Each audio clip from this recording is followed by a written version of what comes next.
ప్రత్యేక హోదా మీరు తేలేకపోయారు.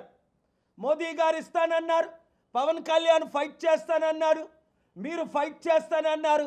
5 సంవత్సరాలు ముఖ్యమంత్రిగా మీరు తేలేకపోయారు. గత ముఖ్యమంత్రి జగన్మోహన్ రెడ్డి గారు తేలేకపోయారు. 6 కోట్లు ఆంధ్రులు సర్వనాశనం అయిపోతుంటే మీరు లడ్డూ కాంట్రవర్సీ చేస్తారా? జూలై 23ని నేను ఇన్వెస్టిగేట్ చేశాను. లడ్డూ విషయం మీకు తెలిసినప్పుడు మీరు 100 రోజులు పూర్తయినంత వరకు ఎందుకు మీరు ఈ ప్రశ్నించలేదు?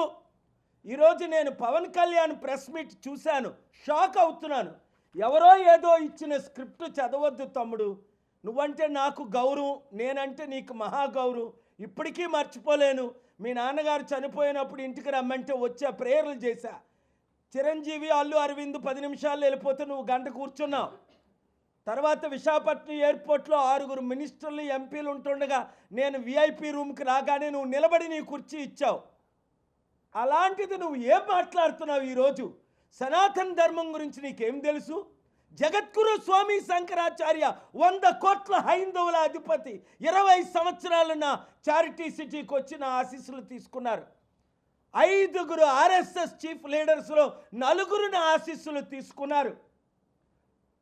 7 religious leaders, Pope John Paul మొదలుకొని government leaders, 7 Hindu Muslim Christians అందరూ అన్న ఆశీస్సులు తీసుకున్నారు. ఈరోజు నరేంద్ర మోదీ గారి యొక్క రైట్ హ్యాండ్ అయిన పరుషోత్తం రూపాలా గారు గుజరాతీ కోర్టుకి ఏ లెటర్ రాశారు? Doctor Paul is the peacemaker, is the uniter, is the global peace president. అలాంటి వారు మన దేశంలో పుట్టడం ఘనత, ఆయనకు నోబెల్ పీస్ ప్రైజ్ ఇవ్వాలి, భారతరత్న ఇవ్వాలని ఆయన లెటర్లు రాస్తుంటే నువ్వు ఈరోజు హిందూ ముస్లిం క్రిస్టియన్ మధ్య గొడవలు ఎందుకు పెడతావు? ఇదే నరేంద్ర మోదీ గారిని, ఆర్ఎస్ఎస్ని, బీజేపీని నువ్వు 2014లో మద్దతు ఇచ్చి బీఎస్పీతో సిపిఐ సిపిఎంతో పొత్తులు పెట్టుకొని వారిని నువ్వు తిట్టలేదా? మోదీ గారిని తిట్టలేదా? ఆర్ఎస్ఎస్ని తిట్టలేదా? నా వైఫ్ క్రిస్టియన్, నేను సెక్యులర్. అలాంటి వాడివి ఈరోజు నీ ప్రెస్ మీట్ 15 నిమిషాలు విని అలసిపోయాను, ఇంక వినకూడదని. ఏం మాట్లాడుతున్నావు? తక్షణమే రాజీనామా చేయి. పవన్ కళ్యాణ్, నువ్వు ఉప ముఖ్యమంత్రిగా క్వాలిఫైడ్ కాదు. నీకు ఇచ్చిన సలహా ఎవరిస్తున్నారో బాగోలేదు. చరిత్రహీనుడు కాకూడదు. చరిత్రలో హీరోగా 200 దేశాల్లో 200 కోట్ల ప్రజలకు ఒక హీరోగా నిలబడ్డా.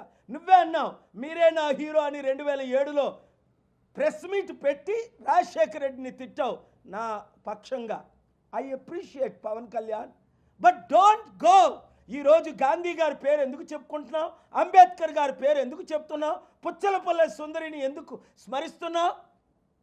ప్రకాశం పంతులు గారిని ఎందుకు పొగుడుతున్నావు? వారందరూ చరిత్రలో శాంతి దూతలు, శాంతి కామకులు. హిందూ ముస్లిం క్రిస్టియన్ మధ్య గొడవలు పెట్టొద్దు, రాష్ట్రాన్ని విభజించొద్దు. అందుకనే నేను ఈరోజు ఇంకొక బిల్లు ప్రిపేర్ చేశాను. తిరుపతిని యూనియన్ టెరిటరీగా డిక్లేర్ చేయండి. తమిళనాడు ఏ విధంగా పాండుచేరికి యూనియన్ టెరిటరీకి హెడ్డో, తిరుపతిని యూనియన్ టెరిటరీగా డిక్లేర్ చేస్తే 3 లక్షల కోట్ల ఆస్తి కాపాడుతాం. ఈ హిందూ ముస్లిం క్రిస్టియన్ గొడవలు లేకుండా ఉంటుంది. తిరుపతి దేవస్థానంలో అపవిత్రం అంటూ జరిగింది అంటే నేను దాన్ని తీవ్రంగా ఖండిస్తున్నాను. చిన్నప్పుడే మా నాన్నగారు యేసు ప్రభుని సొంత రక్షకునిగా అంగీకరించక ముందు తిరుపతి నన్ను తీసుకెళ్ళి పాపనాశనంలో మునిగి బాప్తిసం తీసుకొని శ్రీనివాస్ అని నాకు పేరు పెట్టారు. అన్ని మతాలకి గౌరవిస్తాను, అందుకనే ప్రపంచ శాంతి దూతగా పేరు పొందాను.